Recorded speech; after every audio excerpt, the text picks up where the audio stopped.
Daemon slayer अकादमी में हर परीक्षा में फेल होने वाला लड़का सिंक मशीन के सामने है। यह मशीन मापती है कि शरीर डेमन कोर से कितना जुड़ सकता है। सिंक दर जितनी अधिक उतनी ही डेमन शक्ति नियंत्रित कर सकते हैं। शीर्ष कैडेट सिटू लियू को 29% मिले हैं, जो सबसे अधिक है, और सब उसे विलक्षण प्रतिभा कहते हैं। लेकिन अब तक अंक से ज्यादा उम्मीद नहीं है। परीक्षा शुरू होते ही अंक तेजी से बढ़ते हैं, 20, 40% और फिर 80% तक। प्रशिक्षक घबरा जाते हैं, सोचते हैं मशीन खराब है, पर ऐसा नहीं है। हमारा लड़का सच में प्रतिभाशाली है, क्योंकि यहां कोई नहीं जानता कि यह हारा हुआ इंसान कभी मानवता का सबसे ताकतवर योद्धा था। 7 साल पहले उसने उन राक्षसों के खिलाफ नायकों की सेना का नेतृत्व किया था, जिन्होंने दुनिया को लगभग नष्ट कर दिया था। उसने क्रिम्सन डेमन किंग से लड़ा और अंतिम युद्ध में मरा, लेकिन हमेशा के लिए नहीं। वह दशकों बाद एक कमजोर शरीर में जागा। उसकी चेतना क्षीण हो रही थी, फिर अचानक एक योद्धा के शरीर में जागा। उसने देखा कि वह प्रशिक्षण शिविर में है, किसी और के शरीर में फंसा है। उसे लगा कि यह सपना है, लेकिन हाथ देखकर यह वास्तविक लगा। वह अपने चेहरे को छूता है और महसूस करता है कि यह किसी और का चेहरा है। न उसका शांत, अजेय, आकर्षक और सुंदर चेहरा, न ही उसका मजबूत धातु जैसा शरीर। वह घबरा जाता है और पूछता है कि वह कौन है और कहाँ है। वह हेलियोस क्षेत्र के प्रशिक्षण शिविर में लगता है। कमांडर सुनिश्चित करते हैं कि वे सैनिक मूल्यांकन का अर्थ समझें। कमांडर कहता है कि युद्ध में शहीद सैनिक न होते तो वे यहां न होते, और वह कैडेटों से चिल्लाकर पूछता है, क्या वे जानते हैं सैनिक होने का मतलब? सभी इसकी पुष्टि करते हैं, लेकिन नायक नहीं करता। वह मन ही मन कहता है कि जानकारी गलत है, पर कमांडर सुन लेता है और पास आता है। वह पूछता है कि क्या वह सैनिकों के प्रतीक को नहीं समझता। कमांडर उसका नाम पूछता है, पर नायक उलझन में है, क्योंकि वह खुद को आंग नहीं कह सकता। हैरानी की बात है कि पुनर्जन्म के बाद भी उसका नाम आंग ही है, और इससे कमांडर का गुस्सा और बढ़ जाता है, क्योंकि वह इसे धर्म के नाम पर अपमान मानता है। वह उसे एक मूर्ख कहता है जिसने सैनिक के आत्मविकास की नींव नहीं रखी है। फिर वह अपना चेहरा धरती पर दे मारता है। नायक इस बात से बेहद निराश है कि उसका शरीर इतने हल्के वार पर भी प्रतिक्रिया नहीं कर पाता है, जबकि उसका नाम भी उसी के नाम पर रखा गया है। कमांडर जाते हुए उसे धमकी भरे लहजे में कहता है कि वह उस पर कड़ी नजर रखेगा, और फिर वापस भीड़ को संबोधित करने लगता है। वह सबको मूल्यांकन क्षेत्र में जाने को कहता है, क्योंकि अगला चरण शारीरिक मूल्यांकन है।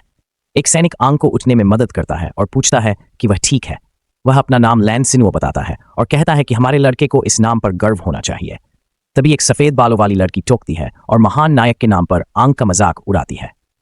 निश्चित रूप से उसके मन में हमारे लड़के के नाम के लिए नफरत है। उसका नाम सितू लियू है, और वह उसे बचकाना कहकर चली जाती है, जिससे हमारा लड़का चिढ़ जाता है। वह लैन से शिकायत करता है कि लड़की का रवैया घमंडी है। यह सुनकर उसका दोस्त हैरान होता है कि वह उसे नहीं जानता।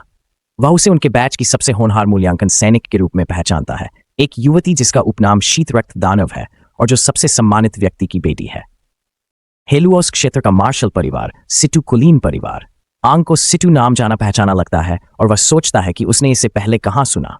उसका दोस्त उसे उठाता है और एक लड़की पीछे से तस्वीर लेती है।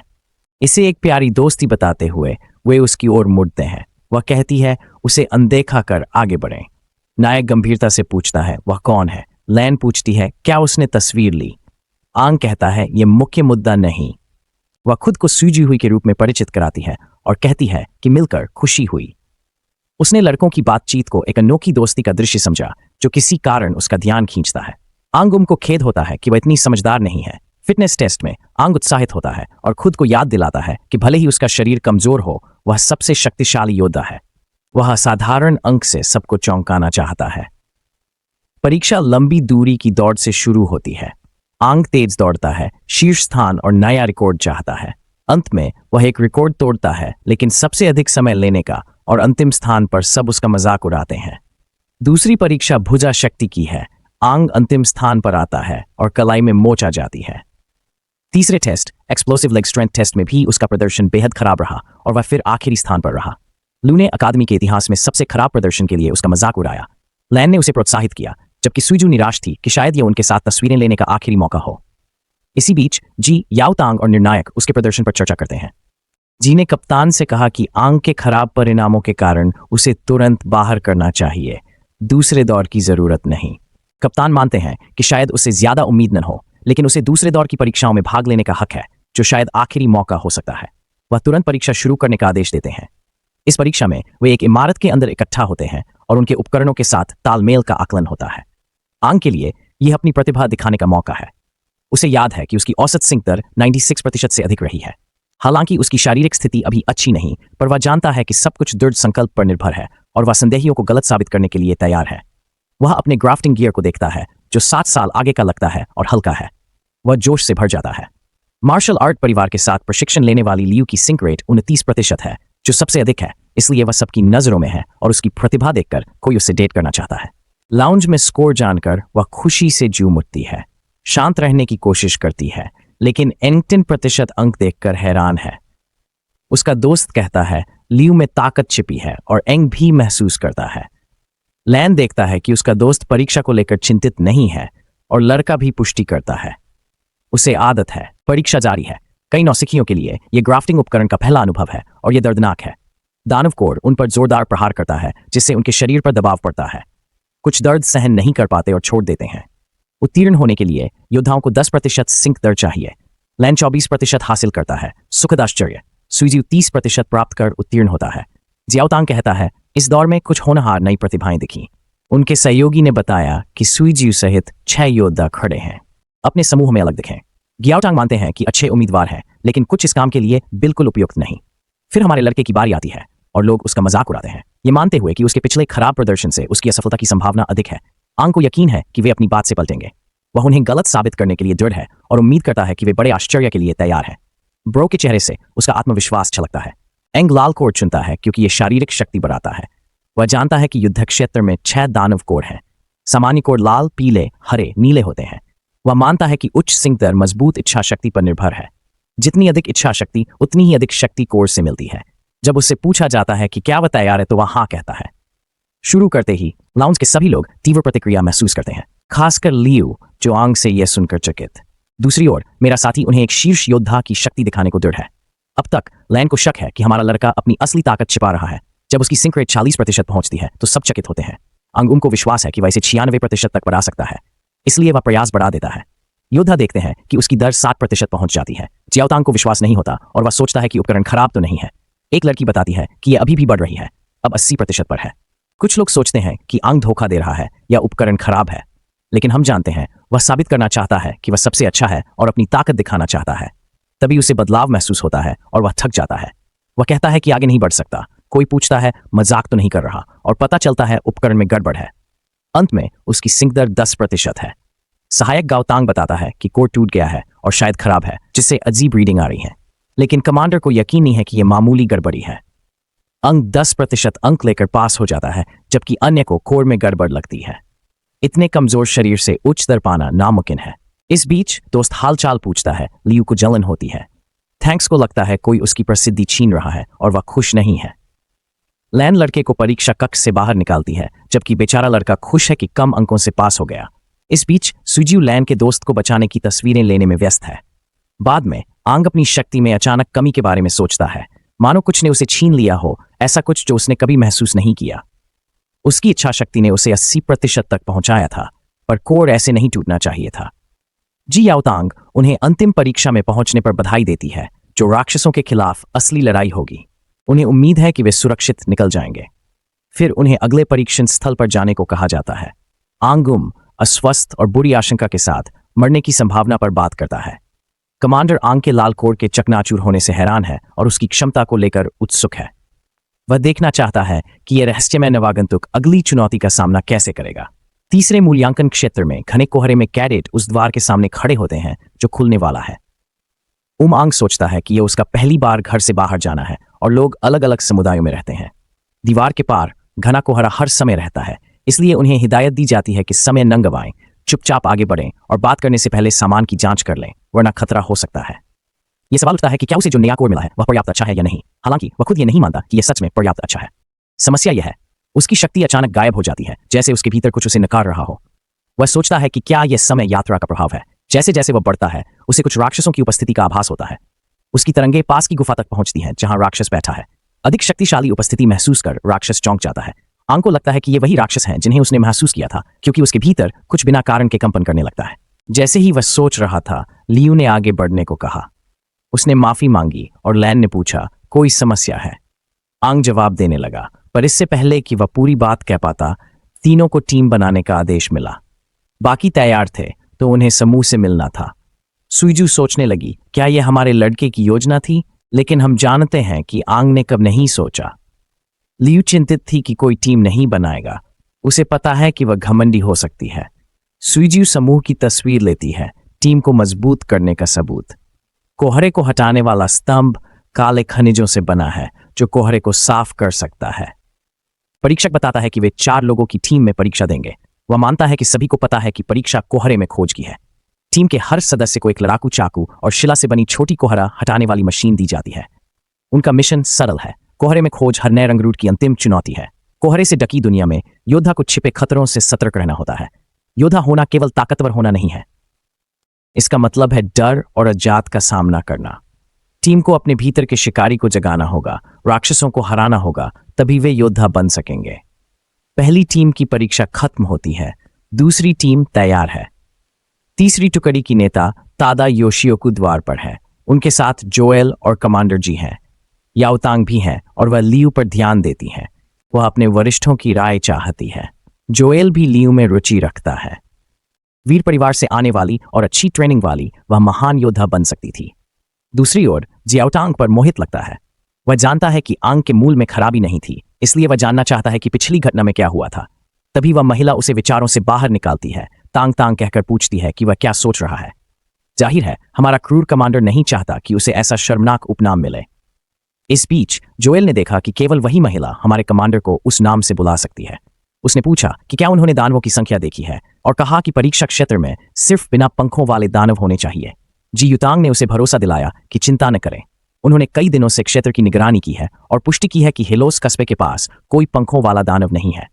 जोएल ने कहा कि अगर कोई पंखों वाला दानव आता है तो वे योद्धाओं की रक्षा करेंगे। अगले समूह की परीक्षा जैसे ही समाप्त होती है, अब 10वें समूह की बारी आती है। इस समूह में आंग के साथ लियू भी है, जो पूरी तरह से तैयार हो जाती है शुरू करने के लिए। जैसे ही आंग छोटा डिब्बा उठाने के लिए आगे बढ़ता है, लियू तेजी से उसे छीन लेती है और अपनी विशेष प्रतिभा दिखाने के लिए दौड़ पड़ती है। आंग सोचता है कि कोई इतना प्रभावित क्यों करना चाहेगा और सभी जल्दी से लियू के पीछे कंटेनर रखने के लिए कूद पड़ते हैं। तारा योशियोकू समझता है कि लियू का रिकवरी कोर प्रभावशाली है और बताता है कि उसकी फुर्ती ब्लू एजिलिटी कोर के बराबर है, जो उसके मार्शल पारिवारिक पृष्ठभूमि को दर्शाता है। जल्द ही राक्षस हमला करते हैं। आंग अपने समूह को राक्षसों और भाले से लड़ने की सलाह देता है। वह तुरंत हरकत में आता है और जोरदार मुक्का मारता है। लैन की कुशलता देखकर जी याओटेंग प्रभावित होता है, जो शानदार प्रदर्शन कर रही है और अपनी मूल शक्ति पर महारत हासिल कर चुकी है। आंग छुरी निकालता है और सबको एक एक राक्षस पर ध्यान देने को कहता है। सभी सहमत होकर युद्ध में कूदते हैं। सुईजू एक राक्षस पर कई वार करता है। आखिर उसने उसे मार गिराया। लैन ने एक मुक्के से दानव को ढेर कर दिया। कमांडर जोएल ने बताया कि सुईजू और वह ताकतवर आदमी तालमेल से काम कर रहे हैं। सुईजू ने प्रभावशाली चालें दिखाई और फुर्ती का फायदा उठाया। जियाओतांग उन्हें याद दिलाती है कि किसी पर ज्यादा भरोसा न करें। लियू राक्षस पर वार करता है, जिससे वह फट जाता है। अब आंग अपनी प्रतिभा दिखाने की बारी में है। वह गला, छाती और पेट पर ध्यान केंद्रित करता है। अपनी क्षमता के अनुसार नुकसान पहुंचाने के लिए इन अंगों को निशाना बनाता है। वह जल्दी से अपनी क्षमताओं का परीक्षण करने और राक्षस पर हमला जारी रखने के लिए तैयार हो जाता है।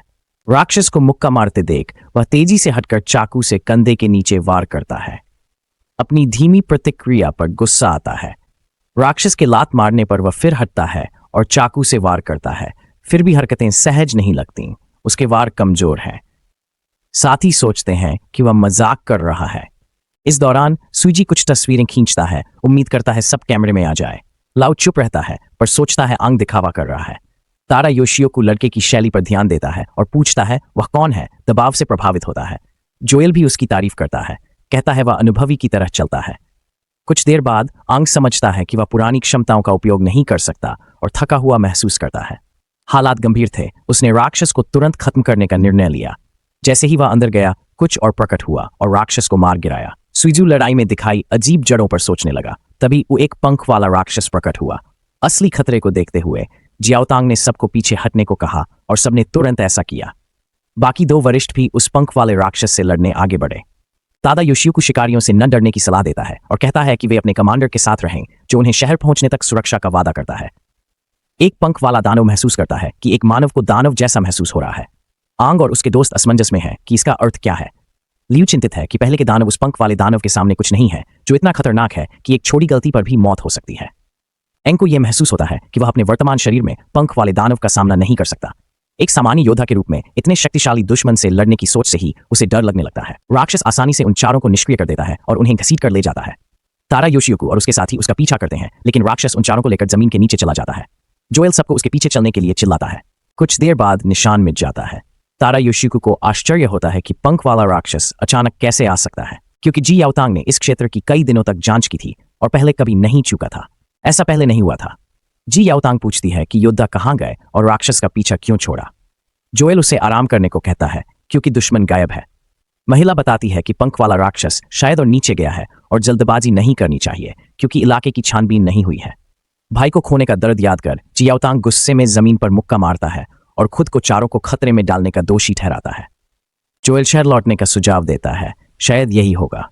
शायद अब तक अफरा तफरी मच गई होगी। वह खोज दल भेजना चाहता है ताकि यकीन हो सके कि कोई पंख वाला राक्षस इधर उधर न हो। महिला भी इस स्थिति को लेकर तनाव न लेने पर सहमत है, खासकर क्योंकि इसकी कल्पना नहीं की गई थी। वह चाहती है कि जी याओतांग शांत रहे, हालांकि यह उसके लिए मुश्किल है। जी याओतांग खड़ा होता है और कहता है कि वह अकेले चारों योद्धाओं की तलाश जारी रखेगा और उन्हें चिंता न करने को कहता है। जोएल विरोध करता है, पर महिला कमांडर से सूर्यास्त से पहले लौटने को कहती है। कमांडर मान जाता है और कोहरे में खो जाता है। उसे यकीन है कि उसका मन बदलना मुश्किल है। जोएल को याद आता है कि कैसे राक्षसों ने कमांडर के छोटे भाई को अगवा किया था और वह खुद को दोषी मानता है। तारा योशियोको कहते हैं कि अगर जी याओतांग का भाई जीवित होता तो उसकी उम्र उन चारों बच्चों के बराबर होती। शायद दुश्मन के अगवा बच्चे उसे छोटे भाई की याद दिलाते हैं। इसी बीच गुफा में आंग और बाकी लोग बंधे हैं। लड़का जागता है, नहीं समझता कहाँ है, पर राहत है कि सब जीवित हैं। दानव पीछे से आता है और देखता है कि आंग पहले जागा। वह समझता है कि यह लड़का अलग है। आंग के चारों ओर दानव जैसी आभा देखकर वह हैरान होता है। ओह, शायद पंख वाले दानव से भी अधिक शक्तिशाली। मेरे दोस्त को समझ नहीं आ रहा कि यह क्या बक रहा है। अचानक आंग का शरीर लाल चमकने लगता है और वह रस्सियां तोड़ देता है। वह दानव की ओर दौड़ता है, लेकिन दानव बच जाता है। वह सोचता है कि पिछले जन्म में उसने दानव का सिर पहले ही काट दिया होता। उसे बाकी लोगों को बचाना है।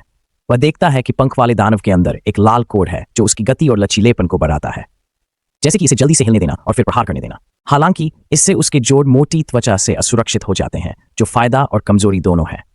दानव आंग पर हाथ उठाता है और कहता है कि विरोध व्यर्थ है।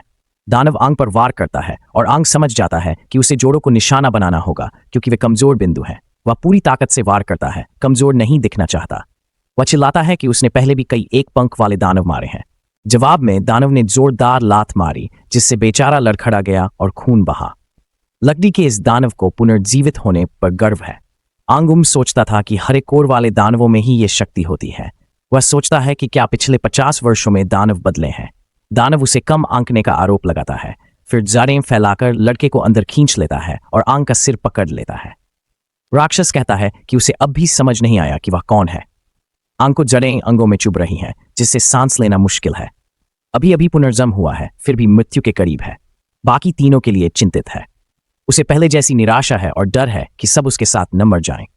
आंग पश्चाताप और दुख से भरा है, कमजोरी को कोस रहा है कि उसने सबको मुसीबत में डाला। एंग की हालत देखकर पंख वाला दानव उसे खाकर विकसित होना चाहता है।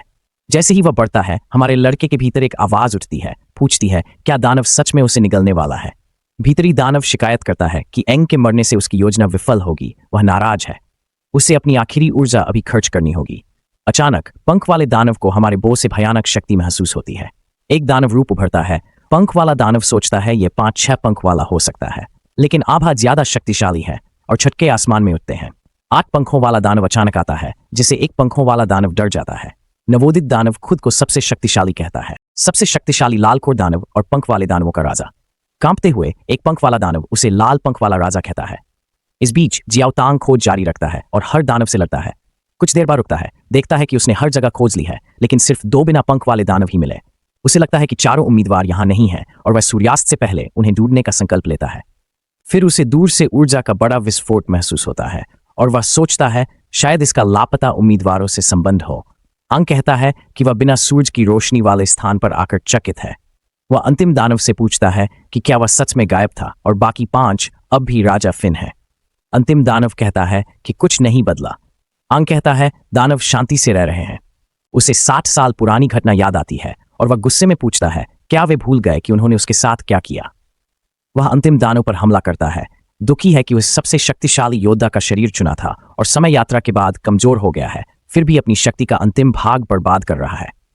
अगर वह फिर से प्रकट होना चाहता है तो उसे पूरी तरह जागृत होने तक इंतजार करना होगा। शक्तिशाली योद्धा को यादें लौटानी होंगी। अंतिम दानव कहता है आंग की फिन मेमोरी विकास से जुड़ी है। आंग बताता है घुटनों के निशान और पंखों की संख्या स्तर दिखाते हैं। पंख पड़ने पर फिन मेमोरी चाहिए जो उनकी प्रजाति में होती है, इसलिए वे अन्य जातियों से अधिक शक्तिशाली हैं और आंग का योद्धा शरीर भी उन्हीं जैसा है। हालांकि वे केवल अपनी रैंक के राक्षसों को खाकर ही स्तर बढ़ा सकते हैं। दूसरी ओर आंग को अपनी छिपी यादों को जगाने और विकसित होने के लिए ऊंची रैंक के राक्षसों को खाना होगा। घमंडी बदमाश अब रोने वाला बन गया है जो 8 पंखों वाले राक्षस की मदद करने का वादा करता है, लेकिन 8 पंखों वाला राक्षस उसे मार डालता है क्योंकि वह योग्य नहीं है। उसका उद्देश्य आंग की यादों को जगाने में मदद करना है। यह आंग को मजबूत बनाने की शुरुआत है। दुष्ट चाहता है कि हमारा लड़का धीरे धीरे 8 पंखों तक पहुंचे। तब 8 पंखों वाला दानव जागेगा। फिर दुष्ट हमारे लड़के में लौटेगा, जबकि अंग अतीत की भयानक यादों में खोया रहेगा। उसके साथ ही महाराज से प्रार्थना करते थे। अंग जीवित रहा क्योंकि वह विशेष स्त्री उसका इंतजार कर रही थी। जब सपना बुरे सपने में बदलता है, वह जागता है और सोचता है कि क्या वह सपना था। उसे समझ आता है कि ये पुरानी यादें हैं और वह डर जाता है। तभी दोस्त आते हैं, उसे जागा देखकर खुश होते हैं और वह उन्हें देखकर चौंकता है। सुईजी उसके बाल देखकर पूछती है कि क्या यह शैतानी दरवाजे के कारण है। आंग उलझन में है, उसे समझ नहीं आता कि वह क्या कह रही है। फिर वह देखता है कि सब ठीक है या नहीं। उसे याद आता है कि आखिरी राक्षस ने उन्हें जमीन के नीचे खींच लिया था। जी याओ तेंग और 2 कमांडर अंदर आते हैं और पूछते हैं कि नीचे क्या हुआ। आंग पूछता है कि सारे वरिष्ठ उससे मिलने क्यों आए हैं। तारा योशियो को बताती है कि ब्रूट कमांडर उन्हें वापस लाया है। वह उसे फिर तांग कहती है जो बहुत शर्मनाक है। जोएल आगे बताते हैं कि हमारे ब्रूट कमांडर ने उन चारों को एक गुफा में बेहोश पाया था। सौभाग्य से पंख वाला दानव कहीं नहीं मिला। अगर वह वहां होता तो उन सबको वापस लाना बहुत ही मुश्किल होता। तारा योशियो को कहते हैं कि कुछ समय बाद बाकी के तीनों जाग गए, लेकिन उन्हें कुछ भी याद नहीं था कि क्या हुआ था। गुफा आंग अकेला बेहोश था और उसके शरीर में बदलाव हुए। वह उसे दर्पण देती है ताकि वह बदले बाल देख सके और पूछती है कि क्या उसे गुफा के अंदर कुछ याद है। आंग अपने नए रूप को देखता है और सोचता है कि क्या हुआ था। समय यात्रा के बाद की घटनाएं अभी भी समझ नहीं आ रही हैं। उसे याद है कि गुफा में चोट लगने पर वह बेहोश हो गया था, पर इसके आगे कुछ याद नहीं। वह सोचता है कि क्या उसे अपने समय यात्रा के बारे में बताना चाहिए, लेकिन फिर वह नहीं बताने का फैसला करता है। उसे लगता है कि कोई विश्वास नहीं करेगा और उसे पागल समझ सकते हैं, इसलिए वह अपनी पहचान का उपयोग करते रहने और सच्चाई जानने पर ध्यान देता है। आंग कबूल करता है कि वह एक पल जागा था और देखा कि वे भूमिगत गुफा में थे। फिर वह बेहोश हो गया।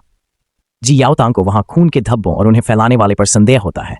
जूल हमारे लड़के को देखती है और याद करती है कि आंग का नाम शक्तिशाली योद्धा जैसा है। हमारे लड़के की युद्ध क्षमता अच्छी है, पर कुछ कमियां हैं। वह पूछती है क्या आंग ने राक्षसों से लड़ाई की है। लड़का मना करता है और बताता है कि उसे रुचि है और उसने अध्ययन किया है, पर अनुभव नहीं है। आंग को विषय की जानकारी होने से महिला कमांडर को सलाह देती है कि उसे ठीक से प्रशिक्षित करें। आगे बढ़ते हुए आंग पूछता है उसके योद्धा परीक्षण का क्या हुआ। सुईजू बताती है कि वे पास हो गए हैं और अब स्टिल टीम में हैं। लैन कहती है कि हाल की घटनाओं से जियाओटांग ने उन्हें 4 के समूह में बांटा है। लियू कहती है कि वे बाकी से पीछे हैं। जियाओटांग बताती है कि अंक अर्जित करने के लिए मिशन पूरे करने होंगे और आंग 3 दिन बेहोश था, इसलिए उनके पास कोई अंक नहीं है। आई आंग देखकर चकित है कि वह इतनी देर बेहोश रहा। अगले दिन वे नई वर्दी में कस्बे में हैं। लोग नए योद्धाओं की चर्चा कर रहे हैं। जियाओटांग आकर उन्हें योद्धा बनने पर बधाई देता है और पंख वाले राक्षस से बचने की प्रशंसा करता है। वह बताता है कि वह उनकी टुकड़ी का नेतृत्व करेगा और उम्मीद करता है कि वे अच्छा प्रदर्शन करेंगे। एंग को लगता है कि नियम सख्त हो गए हैं। लैन पूछती है क्या एंग ने स्क्वाड रैंकिंग सिस्टम नहीं सुना। एंग नया है, कम जानकारी है और वे लिस्ट में सबसे नीचे है। जियाओटांग बताती है कि नीचे रहने वाले स्क्वाड को हर महीने सफाई करनी पड़ती है। एंग समझता है कि शायद इसी कारण शहर साफ है। जियाओटांग ने लियू को समूह का नेता बनाया। हमारे लड़के को छोड़कर किसी को आपत्ति नहीं थी। उसने नेता बनने की इच्छा नहीं जताई और लियू को खुश रहने दिया। जियाओटांग ने बोर्ड से मिशन चुनने और नैनो पंखों का अभ्यास करने का निर्देश दिया। कहा कि किसी समस्या पर वे उससे बात कर सकते हैं। जियाओटांग के जाने के बाद लियू ने सुझाव दिया कि उन्हें मिशन देखना चाहिए क्योंकि उन्हें बहुत कुछ सीखना है। फोटोग्राफर लड़की कहती है कि पहले एक और जरूरी काम है। उन्हें ग्रुप फोटो चाहिए, तो वे जल्दी फोटो खींच लेते हैं। फिर जियाओतेंग अपने सीनियर से पूछता है कि वे क्या सोचते हैं। टाटा योशियुकु कहता है कि जैसे ब्रूट कमांडर ने देखा कि गुफा में कोई फिन डेमन नहीं बचा था, लगता है वे विस्फोट में मारे गए थे जिससे खून फैला था। इसलिए ब्रूट कमांडर को शक है कि ये 4 उम्मीदवार ही इसके पीछे हैं। वह मानता है कि आंग को लेकर उसे बेचैनी है और उसकी गंध कुछ जानी पहचानी लगती है। दादा योशियोको कहती है कि चिंता न करे, वह खुश है कि सभी सुरक्षित लौटे। वह चाहती है कि वे अच्छी तरह प्रशिक्षित हों ताकि युतांग से न हारें। आंग को शक है, इसलिए जोएल सुझाव देता है कि बच्चे पर नजर रखें। मिशन बोर्ड पर आंग खुश है कि सभी ए स्तर के हैं और हर एक के 10 अंक हैं। लैन के अनुसार ए लेवल मिशन सबसे कठिन है, जबकि सुइजियू कहते हैं कि ये भी सबसे मुश्किल हो सकते हैं। सुइजियू ने बताया कि बी लेवल मिशन से 6 और सी लेवल मिशन से 3 अंक मिलते हैं। निचले स्तर के मिशन सरल और सुरक्षित होते हैं, पर ए लेवल के मिशन खतरनाक माने जाते हैं और लोग अक्सर जान गंवा देते हैं। लियू तीनों मिशनों को देखती है और आंग के साथ मिलकर उन्हें पूरा करने का सुझाव देती है। मिशन शुरू होते ही चारों दौड़ते हैं और आंग अपना कोर्स सक्रिय करता है। उसके नैनो विंग्स प्रकट होते हैं, लेकिन एक विंग चट्टान में फंस जाता है। ऊर्जा पर ध्यान केंद्रित कर वह तलवार बनाता है और सोचता है कि नैनो तकनीक ने कितनी प्रगति की है। वे चट्टान के पीछे छिप जाते हैं। लियू कहती है कि वे तैयार हैं और अपने 2 बिना पंखों वाले राक्षसों को एक साथ मारने की बात करती है। वह उन्हें योजना पर टिके रहने और संकेत की प्रतीक्षा करने को कहती है। संकेत मिलते ही वे अंदर जाते हैं। लियू बताती है कि उनके पास 3 ए लेवल मिशन है, इसलिए समय बर्बाद नहीं कर सकते। लड़ाई जल्दी खत्म होनी चाहिए। लैन सबसे पहले आगे बढ़कर राक्षस की दृष्टि बाधित करती है। ले योजना दोहराती है। वह आंग और सुइजू राक्षसों के हमले के बाद उन्हें रोकेंगे। आंग सोचता है कि कड़े जोड़ के साथ राक्षस कैसे लड़ेंगे। तभी समूह का एक सदस्य दोनों राक्षसों को हवा में उछालता है और लियू जोरदार प्रहार करता है। समय सही है। सुइजू देखती है कि कोहरा हट गया है और प्रवेश स्थिर है। लैन खुश है कि वे कोहरा हटाने में सफल रहे। यहाँ कोहरा हटाना परीक्षा से अधिक कठिन है, लेकिन ए लेवल मिशन में यही अपेक्षित है। मिशन पूरा करने में उन्हें काफी समय लगा। फोटोग्राफर लड़की को राक्षसों से लाल कोर मिलता है और वह मुस्कुराती है। सुंदरे लड़की भी खुश है कि उन्हें 10 अंक मिल गए। आंग हैरान है कि मिशन पूरा होने पर कोर टूट जाते हैं। सुइजियू बताती है कि यह तकनीक राक्षसों से लड़ने के लिए है और मिशन फॉर्म की चिप काम पूरा होने पर शहर के लीडर बोर्ड पर अंक भेजती है। शहर के बाहर कोहरा छंटने पर वह आंग से बाकी 2 कोर देखने को कहती है। वह देखती है और आह भरती है। उन्होंने दोपहर राक्षसों से लड़ते हुए बिताई, लेकिन सिर्फ 3 कोर मिले। उन्हें अभी 7 और चाहिए। लैन कहती है अब तक सब आसान रहा। लियू अगला कदम सुझाती है, बाकी मिशन पूरा कर लेवल 1 मिशन लेते रहें ताकि शीर्ष पर पहुंच सकें। सुइजू ने लियू की तस्वीर ली, क्यों नहीं? लैन चाहती है कि वह पहले स्थान पर आए ताकि दस्ते उन्हें कमजोर न समझें। आंग भी यही कहता है, और चूंकि बाकी दस्ते अंक ले रहे हैं, उन्हें आगे रहने के लिए तेजी से काम करना होगा। जो पहले कदम उठाते हैं उन्हें सफलता मिलती है और जो हिचकिचाते हैं उन्हें कुछ नहीं मिलता। 50 साल से अधिक उम्र और 2 जीवन जी चुके होने के बावजूद वह ऊर्जा से भरपूर महसूस करता है। उनकी ऊर्जा उसे फिर से युवा महसूस कराती है। वह सूर्यास्त से पहले एक और मिशन का सुझाव देता है और सुइजू और लैन सहमत होते हैं। लियू देखती है कि आंग कमान संभाल रही है। लैन कुछ और राक्षसों को मार चुकी है और कहती है कि 3 और मिले हैं। लियू उसे याद दिलाती है कि उनके पास बेहोश करने वाली दवाएं लगभग खत्म है और प्रत्येक दस्ते के पास सीमित मात्रा में है। जब लियू अपनी बंदूक की जांच कर रही होती है तो आंग करीब से देखती है। वह बताती है कि यह नैनो तकनीक से बनी बेहोश करने वाली बंदूक है, राक्षसों को जिंदा पकड़ने के लिए। आंग उनको याद है कि पहले राक्षसों को पकड़ने के लिए उन्हें बेहोश करना पड़ता था और शोधकर्ता मस्तिष्क की शिकायत करते थे। क्षति। लैन कहती है कि इन्हें पकड़ना उनकी किस्मत थी, खासकर जब बेहोश करने वाले मंत्र खत्म हो गए थे। उन्होंने समूह को हराकर 3 को जिंदा पकड़कर मिशन पूरा किया। कुल 10 से अधिक राक्षस थे। सुइजू अंगड़ाई लेती है और याद दिलाती है कि योद्धाओं को सूर्यास्त से पहले लौटना होगा, अन्यथा दंड भुगतना पड़ेगा, और लौटने की सलाह देती है। आंग सोचता है, क्या इस युग में लौटने के लिए कोई जगह है? लियू कहती है उसे भी जल्दी घर जाना है। अब सिर्फ जीपीएस सेट करना है ताकि शोधकर्ता जगह पता लगा सकें। राक्षसों को पकड़ते ही मिशन पूरा होगा। तभी आंग पूछता है, क्या किसी और को भी तीव्र हत्या का भाव हो रहा है? तभी लाल किरणें पीछे से निकलती हैं और राक्षसों को मार देती हैं। एक नकाबपोश लड़का बाहर आता है और कहता है वह उन्हें मिशन पूरा नहीं करने देगा। वह कहता है कि उसकी टुकड़ी को ए स्तरीय मिशन करने हैं और पूछता है कि लियू की टुकड़ी को ये मिशन किसने दिए। उंग सोचता है ये नए लोग कौन हैं, खतरनाक लगते हैं। गिल्ड का नेता बताता है कि वे ब्लैक गन स्क्वाड के वरिष्ठ सदस्य हैं। वह एक लड़की से पूछता है कि कितनी टुकड़ियां शामिल हैं। वह कहती है 3। नेता आंग और उसकी टीम को वरिष्ठों का अभिवादन न करने पर डांटता है। ब्लैक गन स्क्वाड के 4 सदस्य लियू की टीम पर बिना अनुमति मिशन लेने का आरोप लगाते हैं। वे अपमानित महसूस करते हैं। हमारी त्सुंडेरे महिला नाराज है क्योंकि उन्होंने राक्षस मार डाले।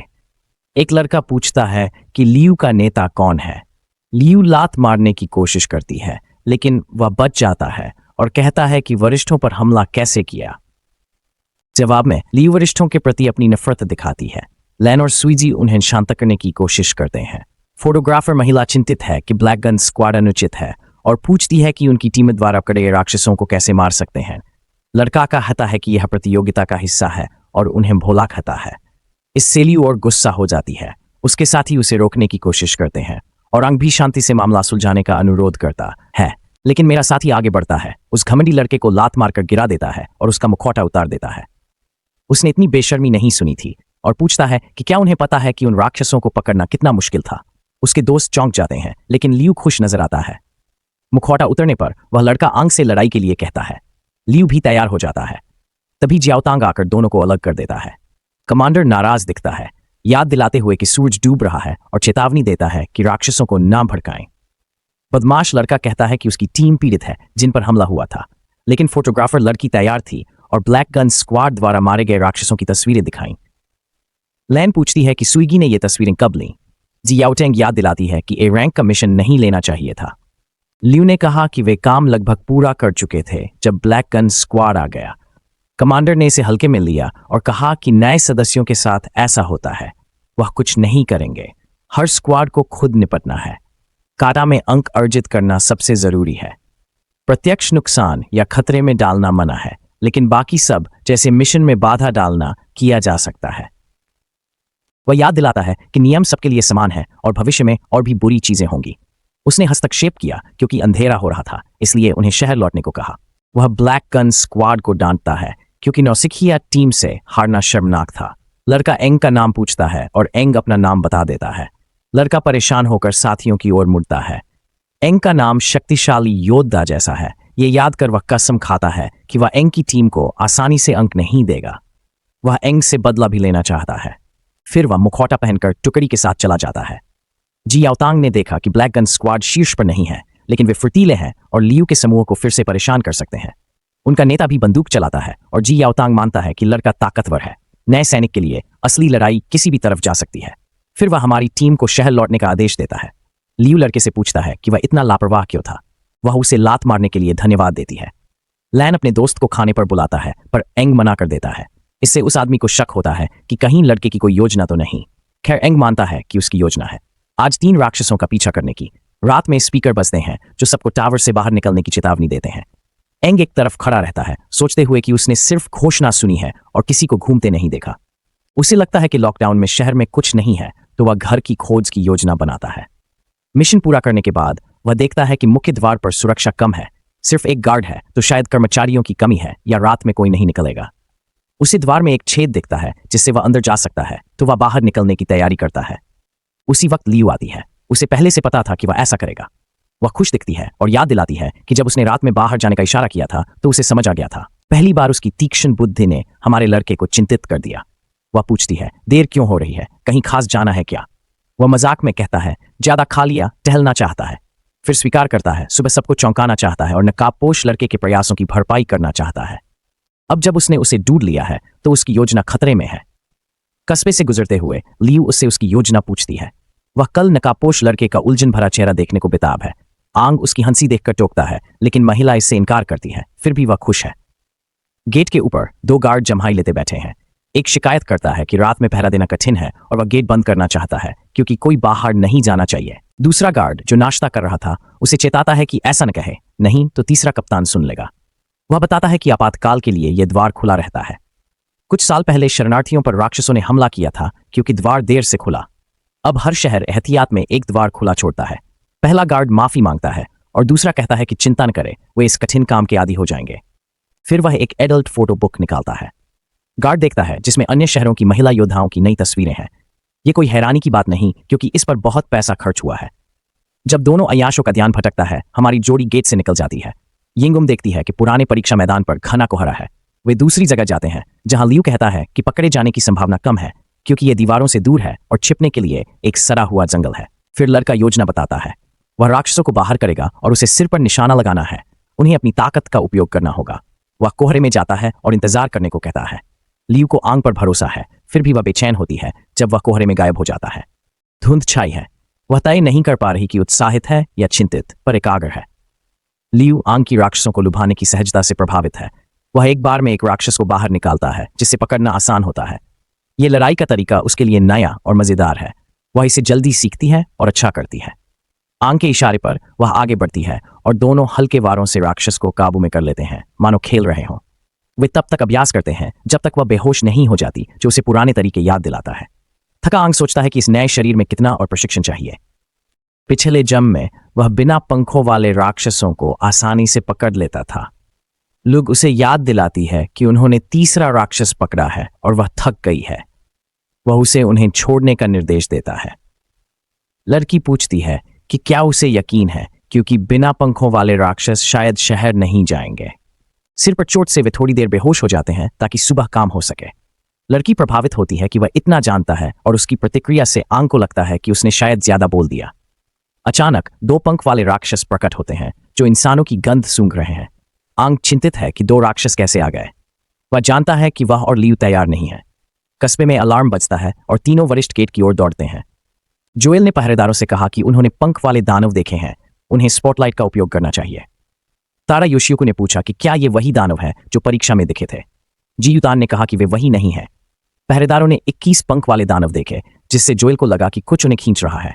उसने सबको शांत रहने, द्वार बंद करने और रक्षा तोपों को तैयार रखने को कहा। लेकिन जियाओतिंग चिल्लाया कि द्वार बंद न करें, कोई अभी भी बाहर है। हमारे दोनों साथियों को देखकर वह गुस्से में पूछता है कि वे इतनी देर से शहर छोड़कर क्यों गए। वरिष्ठ महिला जानना चाहती है कि दोनों बच्चे बाहर क्या कर रहे हैं। उन्हें 3 बिना पंखों वाले दानव बंधे दिखते हैं, जिससे जी याओतांग समझता है कि वे पहले विफल मिशन की भरपाई करने आए हैं। जोएल को आश्चर्य नहीं होता, क्योंकि ये नए योद्धाओं की आम गलती है। फिर भी जी योतांग गुस्सा हो जाता है और लौटने पर उन्हें सजा देने का तय करता है। वह राक्षसों की ओर बढ़ता है और तारा योशियोको अपने साथी वरिष्ठ से कहती है कि वह जी योतांग के पीछे जाएगी और बाकी का काम उस पर छोड़ देगी। जोएल भरता है क्योंकि उसकी मजेदार रात बर्बाद हो गई है। इसी बीच जब पंख वाले राक्षस योद्धाओं को देखते हैं तो आंग लड़की को रुकने के लिए कहता है। वह चाहता है कि वे मदद का इंतजार करें और देखें कि असली निशाना वही है या नहीं। वह सोचता है, क्या ये वही घटना है, शायद पुनर्जन्म या सुरंग से जुड़ी। लियू सुझाव देती है कि वे साथ लड़ें। दानव पूछता है क्या वे प्रतिरोध करेंगे, फिर लुक को बेकार कहता है। वह हमला करता है, लेकिन एंग लड़की को धक्का देकर बचा लेती है। दानव एंग की फुर्ती की प्रशंसा करता है। लियू दानव को लात मारती है, सोचती है क्या निशाना चूका। दूसरा दानव उसे 3 धागों से बांधता है। पहला दानव आंग को सतर्क करता है। अचानक जी याओतेंग आता है और एक दानव को मारता है। वह कसम खाता है कि बच्चों को नुकसान नहीं होगा और सबको शांत रहने को कहता है। तारा योशियोको देखती है कि एक दानव का कोर नीला है, जल प्रकार का, और दूसरा लाल कोर वाला, पृथ्वी प्रकार का है, इसलिए वह लियू को बचाने पर ध्यान देती है। पृथ्वी दानव खुश है कि वह वार रोक सका, वरना उसका सिर धड़ से अलग हो जाता। जोएल को लगता है कि वे आमने सामने हैं और वह तोप चलाना रोकने का आदेश देता है। एक लड़की बताती है कि बिना पंखों वाले राक्षसों का बड़ा झुंड आ रहा है। जोएल पूछता है कितने हैं, वह कहती है पूरा झुंड। राक्षसों को पास आते देख जोएल अलार्म बजाने और योद्धाओं को स्थानों पर जाने का आदेश देता है। अलार्म बजते ही सभी दीवार पर चढ़ जाते हैं। पूरी सेना देखकर जियाओतांग समझ जाती है कि ये पूरी तैयारी से आए हैं। आंग देखती है कि राक्षस कस्बे की ओर बढ़ रहे हैं और तादा योशियोको कहता है कि शायद उन पंख वाले राक्षसों ने बुलाया होगा। लियू चिल्लाती है कि उसकी चिंता न करें, कस्बे की रक्षा करें। वह खुद को दोषी मानती है और महसूस करती है कि वह बुरी नेता है। अचानक एक राक्षस उसका मुंह ढक लेता है और वह बोल नहीं पाती। जी याओटेंग और बाकी लोग पीछे हटते हैं। दूसरा राक्षस हमला करता है। क्रूर सेनापति तादा योशियोको को चेतावनी देता है। वह नुकीले कांटे तोड़ने में सफल होती है। आंग वो देखता है कि राक्षस उसे निशाना नहीं बना रहे, क्योंकि वह पंख वाले राक्षस के पास से गुजरता है, जो उसे आगे बढ़ने का संकेत देता है। जियाओटेंग देखता है कि राक्षस आंग को जाने देता है और सोचता है क्यों। फिर राक्षस उन पर झपटता है और चेतावनी देता है कि सावधान नहीं रहे तो मर जाएंगे। तभी एक दानव लियू को खींच ले जाता है। आंग को लगता है कि यह उसे कप्तानों से अलग करने की चाल है। वह शांत रहता है क्योंकि वह जानता है कि वह इतना शक्तिशाली नहीं है। वरिष्ठ उसे लियू का पीछा न करने के लिए चिल्लाते हैं, कहते हैं कि पंख वाले दानव के सामने उसका चांस नहीं। लेकिन आंग उसकी आंखें नहीं भूल सकता और उसे नहीं छोड़ सकता। चेतावनी अनसुनी कर वह उसे बचाने दौड़ता है। राक्षस लियू को जमीन पर लिटा देता है और मनुष्यों की रोचकता पर बातें करता है। उसने सुना है मनुष्य निराशा में चीखते हैं और जिज्ञासा से लियू से दया की भीख मांगने को कहता है। लियू का मुंह ढका देखकर राक्षस समझ जाता है वह क्यों नहीं चीख रही। वह लियू का मुंह खोल देता है और भीख मांगने को कहता है, लेकिन लियू मना कर देती है। आखिर एक पंख वाले राक्षस को उसकी भीख की जरूरत नहीं है। राक्षस पूछता है कि वह उसे अयोग्य क्यों मानती है और लियू बताती है कि वह योद्धा परिवार से है। वह दुश्मन के आगे नहीं झुकेगी क्योंकि कमजोरी दिखाना शर्मनाक है। वह मौत या निष्पक्ष लड़ाई चाहती है। उसकी बातें सुनकर राक्षस गुस्सा हो जाता है और उसे जान से मारने की धमकी देता है। तभी आंग आता है और राक्षस से लियू को छोड़ने के लिए कहता है। लड़की उसे अकेला देखकर चौंक जाती है और पूछती है कि वह अकेला क्यों है। दूसरी ओर राक्षस खुश है कि उसकी योजना सफल रही और हमारा लड़का, जो उसका असली निशाना है, आ गया है। यह सुनकर लड़की सोचती है कि आंग ही निशाना क्यों है। लड़का पूछता है कि वह ठीक है, जिस पर वह हाँ कहती है, लेकिन पूछती है कि वह अकेला क्यों है। वह उसे चेतावनी देती है कि वह पंख वाले राक्षस का सामना नहीं कर सकता और उसे भागना चाहिए। राक्षस लियू को फिर मारता है और चुप रहने को कहता है। आंग उससे विनती करता है कि उसे नुकसान न पहुंचाए और कहता है कि अगर वह उसे छोड़ दे तो वह उसे ले जा सकता है। राक्षस हमला करते हुए कहता है कि सब मर जाएंगे। आंग पलटवार की कोशिश करता है पर राक्षस चकमा देकर पलटवार करता है। उसे लगता है कि उसका शरीर तेजी से नहीं चल पा रहा। राक्षस को आंग से राक्षसी गंध आती है और सोचता है क्यों। आंग हैरान होता है कि यह राक्षस जल प्रकार का हो सकता है। वह सोचता है 50 वर्षों में राक्षसों में कितना बदलाव आया है। उसका कमजोर शरीर पुरानी हरकतों की नकल करता है, इसलिए वह लंबे समय तक नहीं लड़ सकता। लियू को डर है कि आंग मर जाएगा और वह अकेले आने का पछतावा करती है। वह चुप नहीं रह सकती। आंग हमला करता है पर राक्षस कहता है उसने पहले ही एक पंख वाले राक्षस को मारा था। वह सोचता है क्यों। अब वो बहुत कमजोर है। आंग को नहीं पता दानव क्या कह रहा है और उसे याद नहीं कि उसने कभी एक पंख वाले दानव को पसंद किया हो। दानव को आंग का लहजा पसंद नहीं आता और वो उसे सजा देना चाहता है। वो आंग को दर्द देता है और चेतावनी देता है कि झूठ बोला तो मर जाएगा। फिर वो आंग पर हमला करता है और उसे पैरों से टकरा देता है। बेचारे को तेज दर्द होता है। चिंता होती है कि कहीं अंगों को चोट न लगे। लियू उसे मुसीबत में देखती है और मदद करना जरूरी समझती है। राक्षस आकर धमकी देता है कि जानकारी न देने पर खा जाएगा। वह दुष्ट राक्षस हमारे लड़के को खाकर अपनी शक्ति बढ़ाना चाहता है। जैसे ही वह अंग की ओर बढ़ता है, लड़की अचानक आगे बढ़कर राक्षस को लात मार देती है और चेतावनी देती है कि उसके साथी को अकेला छोड़ दे। अंग समझ जाता है कि उसने खुद को छुड़ाया है। अपनी कलाई और टखनों में जलन महसूस करते हुए लड़की राक्षस का सामना करती है और चुनौती देती है कि अगर उसे मारना है तो उसे मारे। नेता होने के नाते वह साथियों की रक्षा करेगी। दानव सहमत है और चेतावनी देता है कि अगर वह अलग अलग कोनों से हमला करे तो चकमा न दे, लेकिन वह स्थिर खड़ी है और हर हमला रोकती है। एंग चिल्लाता है हटने को, पर वह नहीं मानती। वह कहती है चुप रहो और ध्यान केंद्रित करने दो। अचानक जमीन से नुकीली चीजें निकलती हैं और उसके पैरों में चुभ जाती हैं। राक्षस उसे पकड़कर कहता है कि वह तुरंत नहीं मारेगा, बल्कि अपमानित करेगा और चीखने पर मजबूर करेगा। आंग जमीन पर पड़ा अपने दोस्त को बचाने की कोशिश करता है, लेकिन निराश होता है। सोचता है कि पुनर्जन्म के बाद भी साथी को मरते देखना अन्याय है। उसे खुद को बचाने की जरूरत से नफरत होती है और सोचता है अगर खुद को नहीं बचा सकता तो दूसरों को कैसे बचाएगा। उसे साथियों को खोने का दर्द क्यों सहना पड़ रहा है और वह इतना कमजोर क्यों महसूस कर रहा है। अचानक वह एक विशाल आभा छोड़ता है जिससे लियू दानव की पकड़ से मुक्त हो जाती है। हमारे लड़के की तेजी से दानव आश्चर्यचकित है। आंग को लियू पर गर्व है क्योंकि उसने दस्ते की नेता के रूप में अच्छा किया है। अब वह सब संभालेगा। फिर वह उसे धीरे से नीचे उतारता है। अचानक दानव को आंग से जानी पहचानी गंध आती है। उसे लगता है कि कोई रहस्य छिपा है। आंग को अपने सीने में एक तीव्र शक्ति महसूस होती है, जैसे वह फटने वाली हो। क्रोध में उसका तत्व चकाचौंध रोशनी से चमकता है। दानव सोचता है क्या यह किंगफिन कोर है। लियू हमारे लड़के से किरणें निकलते देखती है और हल्का महसूस करती है। लगता है उसने एक फिन जागृत कर लिया है। इस बीच वरिष्ठ योद्धा एक और दानव से लड़ रहे हैं। वह दानव भी शक्तिशाली आभा महसूस करता है और जी याओटेंग उसे जोरदार मुक्का मारता है। फिर टाटा योशियुकु उसे लात मारता है जिससे उसके शरीर में बड़ा छेद हो जाता है। क्रोधित होकर दानव चमकता है, मानो खुद को नष्ट करने को तैयार हो। महिला समझती है कि वह खुद को नष्ट करेगा और जी याओतांग से उसकी योजना पूछती है। दानव चिल्लाता है कि सभी मनुष्य मरेंगे, लेकिन तभी रक्षा तोपखाने से भाले जैसी आवाज उसे दूर फेंक देती है। सौभाग्य से रक्षा तोपखाने ने राक्षस को विस्फोट से पहले ही मार दिया। जोएल देखता है कि राक्षसों का झुंड आ रहा है और वह अन्य वरिष्ठों को चेतावनी देता है। योशियुकु कहता है कि उन्हें शहर लौटना होगा।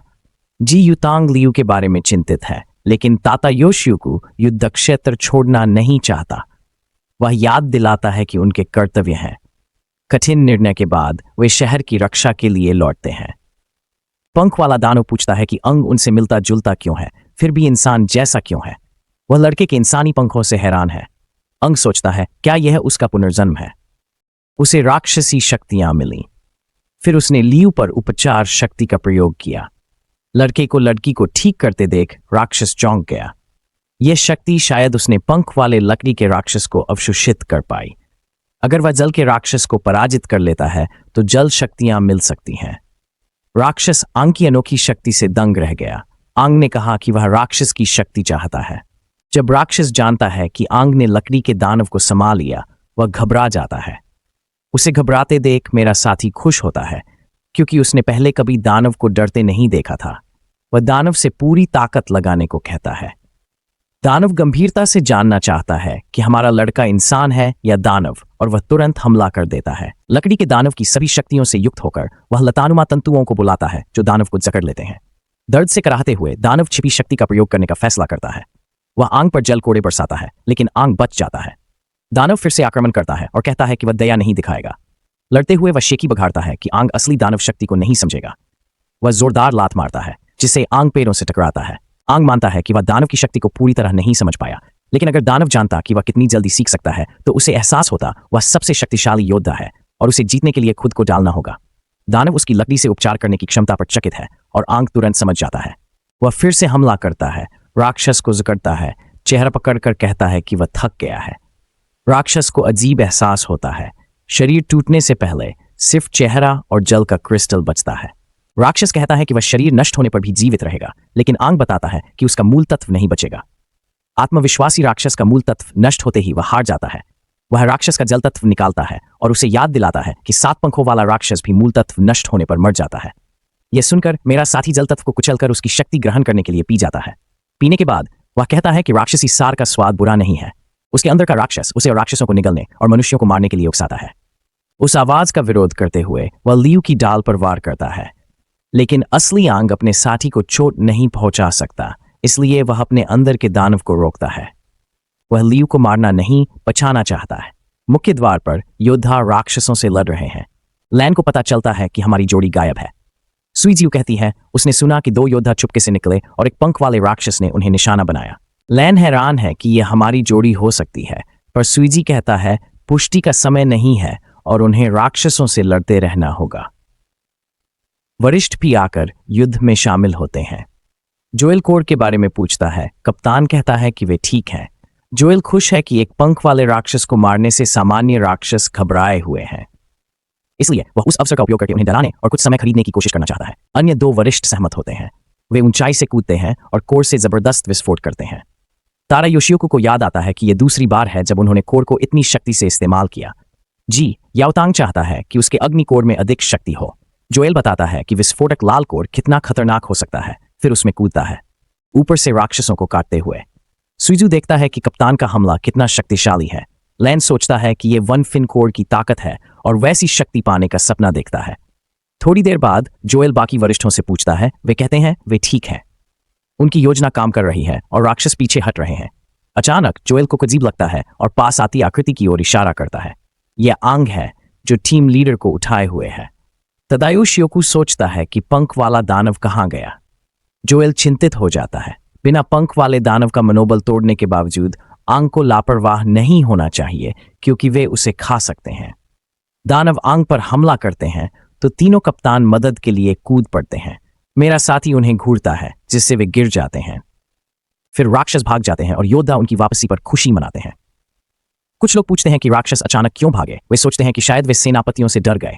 अन्य सहमत होते हैं और कहते हैं कि इतनी बड़ी ताकत देखकर राक्षस घबरा गए होंगे। सभी सेनापतियों की बहादुरी और ताकत की तारीफ करते हैं, लेकिन जी याओतांग सोचता है कि क्या सच में उसने और उसके वरिष्ठों ने यह किया था, पर उसे मानना पड़ता है कि हमारे लड़के ने भी कुछ भूमिका निभाई होगी। जैसे ही आंग सामान्य होता है, वह देखता है कि कप्तान आ रहे हैं। उसे 8 पंखों वाले राक्षस का सपना याद आता है जो गर्व करता है कि आंग अपनी शक्तियों पर निर्भर था। जब आंग पूछता है कि वह कौन है तो राक्षस कहता है कि वे पहले मिल चुके हैं 50 साल पहले, शायद आंग को याद न हो। आंग समझता है कि यह 8 पंखों वाला राक्षस है और पूछता है कितने राक्षस हैं। राक्षस आश्वासन देता है कि समय पर जवाब मिलेंगे। तभी वह प्राणी अचानक आंग के सामने आता है और खुद को क्रिम्सन किंग फिन बताता है, जो उनकी प्रजाति का सबसे शक्तिशाली है। वह समझता है कि लड़का उससे नहीं डरता, जो एक शक्तिशाली योद्धा के लिए सामान्य है, और लड़के की इच्छा शक्ति की प्रशंसा करता है जो उसके मन पर नियंत्रण का विरोध करती है। क्रिम्सन किंग उसे नुकसान न पहुंचाने का वादा करता है। जब लड़का पूछता है कि उस दानव ने उसका शरीर क्यों चुना और उसके पुराने शरीर का क्या हुआ, तो एक और 8 पंखों वाला दानव आंग के पीछे से आता है और उसके चेहरे को छूता है। उसने कहा कि वह समझ जाएगा। बाद में वह बताता है कि आंग का शरीर अब क्रिम्सन की शक्ति से जुड़ा है और दोनों के भले के लिए लड़के को मेहनत कर अपनी क्षमता बढ़ानी होगी। समय के साथ वे पूर्णता के करीब होंगे। आंग गुस्सा हो जाता है क्योंकि उसे यह पसंद नहीं कि राक्षस मनुष्यों को नीच समझते हैं। वह खड़ा होकर राक्षस को मुक्का मारता है। आंग अचानक सपने से जाग जाता है और लियू की कमीज पकड़ लेता है जैसे उसे मारने वाला हो।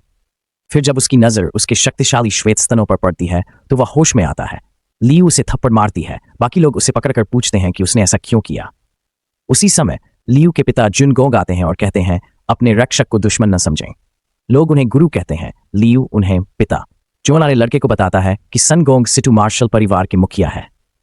वह चकित है कि एंग उसे नहीं पहचानती, जबकि वह भी हेलोसे से है। अब लड़के को सब समझ आता है क्योंकि वह टीम लीडर का पिता है। यह आदमी उसकी बेटी की देखभाल कर रहा होगा, इसलिए वह शुनगोंग से माफी मांगता है। बिग बॉस ने अपनी बेटी बचाने के लिए हमारे लड़के को धन्यवाद दिया। सिटू परिवार की ओर से उन्होंने तीनों कप्तानों से कहा कि वे कुछ समय प्रशिक्षण क्षेत्र में रहें और बताया कि उस रात दानव सेना पर विजय का जश्न होगा। तीनों कप्तानों ने माफी मांगी। अगर कोई असुविधा हो तो ठीक है। चुनगोंग हंसते हुए कहते हैं कि उन्होंने बचपन से देखा है और इस जगह को घर जैसा मानते हैं। वे कहते हैं कि लियू जिद्दी है, इसलिए जरूरत पर उसे नियंत्रित करना चाहिए। कप्तान बिना दया के सब संभालने को राजी हो जाता है और एंग व 3 कप्तानों को छोड़ बाकी सबको भेज देता है। अकेले में जियाओटांग को हमारे लड़के पर शक होता है और वह उससे परीक्षा के दौरान प्रकट हुए पंख वाले दानव और हाल ही में आए दानवों के झुंड के बारे में सब कुछ जानना चाहता है। अन्य सीनियर भी यही जवाब जानना चाहते हैं। हाँ, भले ही आंग उनके छात्रों में नहीं है, वह चाहते हैं कि जूनियर सच बताए। आंग पूछता है कि क्या वे गंभीर हैं और याद दिलाता है कि वह और लियू उस पंख वाले राक्षस से बचे थे। जोएल बताता है कि दोनों सीनियर्स ने मिलकर एक राक्षस को हराया, तो इस लड़के ने अकेले राक्षस को कैसे हराया? फिर वह जानना चाहता है कि आंग कैसे बच निकला। जोएल बार बार कहता है कि शायद वह लड़का राक्षसों के साथ है, इसलिए वे उसे भागने देते हैं। आंग सोचता है कि क्या उसे अपना रहस्य बताना चाहिए और जोखिम उठाना चाहिए। उसे डर है कि वे उसे इंसान नहीं मानेंगे और उसकी राक्षसी शक्ति के कारण उसे खतरा समझेंगे। जोएल का गंभीर चेहरा दिखाता है कि वह सच जानना चाहता है, नहीं तो वह हमारे लड़के का सामना करने को भी तैयार है। ये देखकर आंग सोचता है कि शायद उसे उनसे लड़ना पड़ेगा, लेकिन तदायोशियोकू बीच में आकर अपने साथी कप्तान को चुप करा देती है। वह कहती है कि केवल 4 पंखों वाला दानव ही मानव रूप धारण कर सकता है और आंग ऐसा नहीं लगता। इसके अलावा ऐसे दानव के उनके जैसे छोटे समुद्र तल कस्बे में आने का कोई कारण नहीं है। इतना ही नहीं, कप्तान कहती है कि दानव स्वार्थी होते हैं और किसी की रक्षा नहीं करेंगे। आंग ने लियू को बचा लिया, इसलिए जियाओटांग को पूरा विश्वास है कि यह बच्चा दानव नहीं हो सकता। जोएल फिर उस बच्चे की पीठ थपथपाता है और उसकी आक्रामकता को नजरअंदाज करने की कोशिश करता है। मजाक में कहता है कि आंग और लियू लगभग मर गए थे और थके होंगे। लियू अपनी रिपोर्ट में बताती है कि पंख वाले दानव से लड़ने के बाद वह बेहोश हो गई थी और फिर कुछ याद नहीं। तो क्या हुआ? बड़ी बहन जानना चाहती है कि आंग ने उसे कैसे होश में लाया। वह यह भी जानना चाहती है कि क्या आंग ने अकेले पंख वाले दानव को हराया था। हमारा लड़का सोचता है कि उसने राक्षस को हराया और छिपाने की बात नहीं सोचता। वह खुद को विलक्षण प्रतिभाशाली कहता है। वह अपनी आंतरिक शक्ति को तुरंत बढ़ाकर सामान्य से अधिक कर सकता है। यही उसका गुप्त पत्ता है। तारा योशियोकू कहते हैं कि यह आंग की आंतरिक शक्ति नियंत्रण की तरह लगता है। माई गाय उनकी बातों में शामिल हो जाता है, पर उसे यकीन नहीं कि वे उसकी कहानी पर विश्वास करेंगे या नहीं। इस बीच जोएल सोचता है कि क्या वह सच बोल रहा है। जियाओटांग गुफा की घटना याद कर पूछता है कि क्या आंग उसे गुफा के राक्षस को हराने के लिए वही तरकीब सुझा रहा है। माई गाय पुष्टि करता है कि उसने यह तकनीक तब बनाई थी जब वह अपने एक पंख वाले राक्षस से मिला था, क्योंकि उसका शरीर उसकी शक्ति को तुरंत सोख लेता है। उसने दानव को तब मारा जब उसका बचाव कमजोर था, पर यह कौशल पहली बार था, इसलिए वह बेहोश हो गया। बाद में लियू को बचाने की कोशिश में फिर बेहोश हो गया। हैरानी की बात है कि ब्रूट कमांडर आंग ने कहानी मानी। किड की कहानी बताती है कि दोनों बार शक्ति अधिक होने पर उसके सीने को नुकसान हुआ। तारा योशियोकू मानते हैं कि अगर आंग की बातें सच हैं तो इसे संभालना कठिन क्यों है, ये समझ में आता है। वह कहती है कि उनकी तकनीक भी ऐसी है, पर उन्होंने एक्सपोजर के नुकसान को कम करने का प्रशिक्षण लिया है। विस्फोटक शक्ति। आंग इसे उनकी तरह नियंत्रित नहीं कर सकता, इसलिए महिला चेतावनी देती है कि जब तक वह इसे संभालना नहीं सीखता, कोशिश न करे। जियाओटांग भी यही सोचता है। वह छात्र की क्षमता जानने के लिए मुकाबला करना चाहता है। अंततः वे खुले मैदान में जाते हैं और आंग अपने कमांडर का सामना करने को तैयार होता है। वह समझता है कि कप्तान अब भी उस पर भरोसा नहीं करता। जियाओटांग तैयार है। वह आंग को पहले वार का मौका देता है। लड़का सोचता है कि जियाओटांग यांग जैसे प्रतिद्वंद्वी से कैसे लड़े। उसकी वर्तमान शक्ति पहले से कम है। उसका शरीर पूरी ताकत से नहीं लड़ सकता और वह सोच रहा है कि क्या उसे अपनी दैवीय शक्ति का उपयोग करना चाहिए। अचानक जियाओटेंग तेजी से हमला करता है, लेकिन लड़का तुरंत बच जाता है। हालांकि हमले से क्षेत्र का कुछ हिस्सा नष्ट हो जाता है। तादा योशियोकू ने कमांडर पर चिल्लाकर शांत होने को कहा। कमांडर छात्र की प्रतिक्रिया की प्रशंसा कर रहा था। आंगुम को लगा कि वह अपने अनुभव पर निर्भर है और सीमा पर है। जियाओटांग ने फिर हमला किया, जिससे लड़के को बचना पड़ा। जियाओटांग ने प्रशिक्षण मैदान को तहस नहस कर दिया। फिर कप्तान ने आंग की गर्दन पकड़कर पूछा, बस इतना ही? आंगुम को लगता है कि वह नहीं बच सकता और दीवार से टकरा जाता है। जोएल देखता है और कप्तान की हरकतें उसे पसंद नहीं आती, इसलिए रोकने का सुझाव देता है। लेकिन तारा योशियोकू को यकीन है कि क्रूर कमांडर बिना वजह चोट नहीं पहुंचाएगा। वह क्रूर व्यक्ति छात्र का मजाक उड़ाता है और सवाल करता है कि क्या वह प्रतिभाशाली है। उमांग को अपने प्रति तिरस्कार सहन नहीं होता। उसे याद है जब योद्धा उसे राजा कहते थे। वह सोचता है कि अगर जियाओटांग को उसकी सच्चाई पता चले तो शायद उसका व्यवहार बदल जाए। खुद को प्रतिभाशाली कहने वाले आंग को लगता है उसे इसे साबित करना होगा। वह अब संकोच नहीं करता और दानव की शक्ति का उपयोग करता है। वह अपनी आभा मुक्त करता है, जिससे तारा योशियोकू चौंक जाता है। वह अपने वरिष्ठ को चुनौती देता है। अब हमला करने की उसकी बारी है। बलवान कप्तान अपने छोटे छात्र से आ रही विशाल आभा को महसूस करता है। आंग सोचता है कि दानव की शक्ति से वह अपनी छाती में कमजोर कोर को बेहतर काम करवा सकता है। उसे लगता है कि वह सोच बदलकर अपनी क्षमता उजागर कर सकता है। जोएल सोचता है कि क्या उसका तालमेल बेहतर हो रहा है। महिला सवाल करती है कि क्या हेलियोस जैसे छोटे शहर में आंग जैसा प्रतिभाशाली हो सकता है। ज्याओ तांग देखती है कि आंग की तालमेल दर 40% तक बढ़ी है और बढ़ रही है, जबकि लियू की दर 29% है। मतलब हमारा लड़का अब आगे है। माई गाय सीनियर को चेतावनी देकर ध्यान रखने को कहता है, फिर उसे मुक्का मारता है। जी याओतांग देखता है कि लड़का पहले से ज्यादा तेज दौड़ रहा है, लेकिन माई गाय कहता है कि सुधार मामूली है। जी याओतांग को लगता है कि आंग उसकी धीमी प्रतिक्रिया का फायदा उठाकर भ्रमित कर रहा है। वह देखता है कि लड़का लापरवाही से नहीं लड़ रहा। फिर माई गाय कप्तान को एक और लात मारता है। जोएल हमारे लड़के के हमलों को देखकर चकित होता है और सोचता है उसने इतनी कुशलता कहां से सीखी। तभी अधिकारी शुनगोंग आते हैं और चेताते हैं कि जी याओतांग जैसे योद्धा के पास खड़ा होना सुरक्षित नहीं। दोनों वरिष्ठ उनसे बात करने जाते हैं और उनके मैदान का अभ्यास के लिए उपयोग करने की माफी मांगते हैं। मुख्य अधिकारी टूटे फर्श को देखता है और सोचता है क्या अखाड़े का नुकसान सिर्फ असुविधा है। दोनों वरिष्ठ अधिकारी इसे ठीक करने का वादा करते हैं। शुनगंग कहता है सब ठीक है और आंग के बारे में जानने को उत्सुक होता है, जिसका नाम शक्तिशाली योद्धा जैसा है। वह सोचता है बच्चे कैसे होंगे। वह अपने कप्तान के हमलों का सामना करेगा।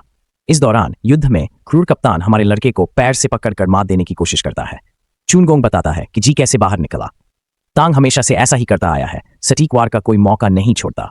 वर्षों तक राक्षसों से लड़ने से उसकी निर्णय क्षमता तेज हुई है, लेकिन जब लगा कि आंग हारने वाला है, तभी आंग ने अपनी तेज चालों से बाजी पलट दी और कप्तान के सिर पर जोरदार प्रहार किया। कप्तान कुछ नहीं समझ पाया तो आंग ने अपनी योजना बताई। उसने कहा कि मानव खोपड़ी मजबूत है पर आंखों के बीच का हिस्सा नर्म है। वार झेलते हुए उसने फिर हमला किया और जी युतांग डटा रहा। दर्शक हैरान थे। आंग ने जमीन तोड़ने वाला विस्फोट किया। एक तकनीक में आक्रमण और बचाव दिखाते हुए उसने राक्षस की शक्ति और बढ़ाई। वह फिर हमला करता है। जी युतांग डरकर पीछे हट जाता है। दरिंदा गायब होकर फिर पीछे प्रकट होता है। योशियोकू हैरान होता है क्योंकि आंग धूल से कप्तान के अंधे क्षेत्र में घुस जाता है और अपने प्रतिद्वंदी की चाल को उसी पर पलट देता है। यह देखकर बिग चीज कहता है कि यह बच्चा जल्दी सीखता है और बदला लेने वाला है। ब्रूड अपनी चाल का इस्तेमाल होते देख गुस्से में आ जाता है और अपने छोटे प्रतिद्वंदी को चेतावनी देता है कि वह न भूले कि यह उसकी चाल थी और वह इसे सबसे बेहतर जानता है। शुनगोंग देखता है कि कप्तान अपने शिष्य के सामने कमजोर हो रहा है।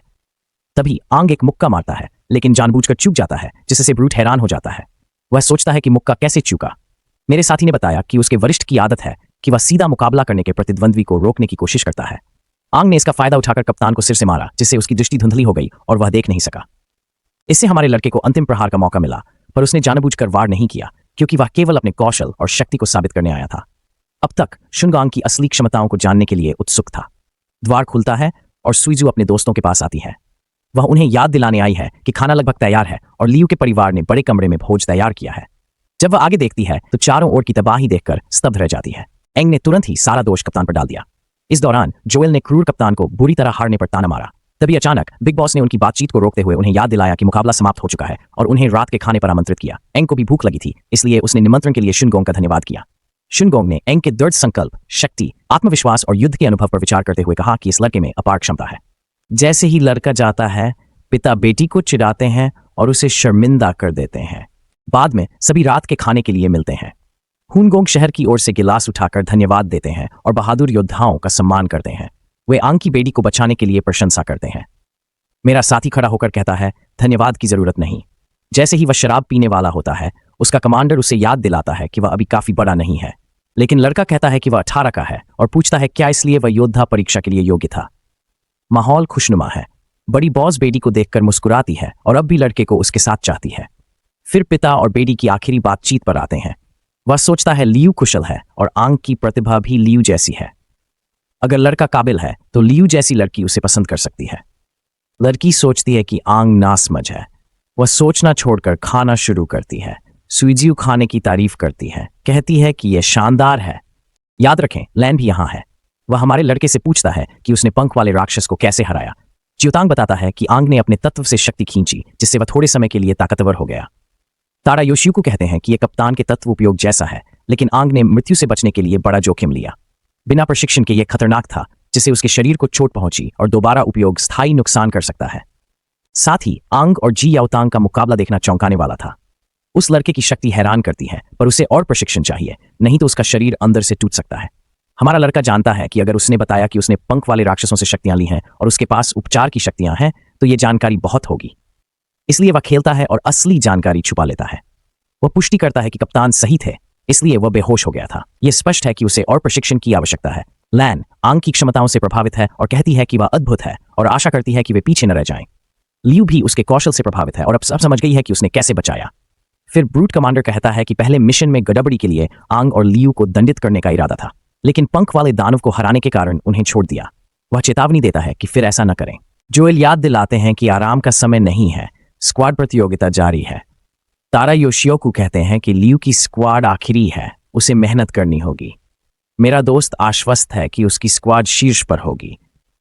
1 महीने बाद प्रतियोगिता अपने अंतिम कठिन चरण में है। अधिक अंक के लिए स्क्वाड कठिन मिशनों में भाग लेते हैं।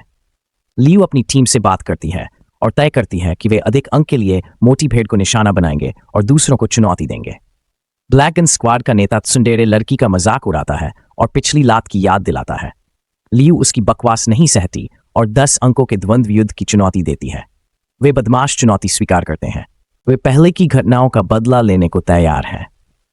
दृश्य कुश्ती अखाड़े में बदलता है, जहां सभी द्वंद्व युद्ध पर चर्चा कर रहे हैं। ब्लैक गन स्क्वाड का नेता याद दिलाता है कि दर्शक बढ़ रहे हैं, पीछे हटना संभव है। चेतावनी देता है कि धमकी देना बुरा होगा। साथ ही मानता है कि परिणाम अनिश्चित है, इसे मुक्केबाजी से सुलझाना बेहतर है। सौभाग्य से विरोधी टीम की उपनेता एक लड़की है जो लियू के साथ हमारी टीम को संभाल सकती है, या कम से कम ये बदमाश ऐसा ही सोचते हैं।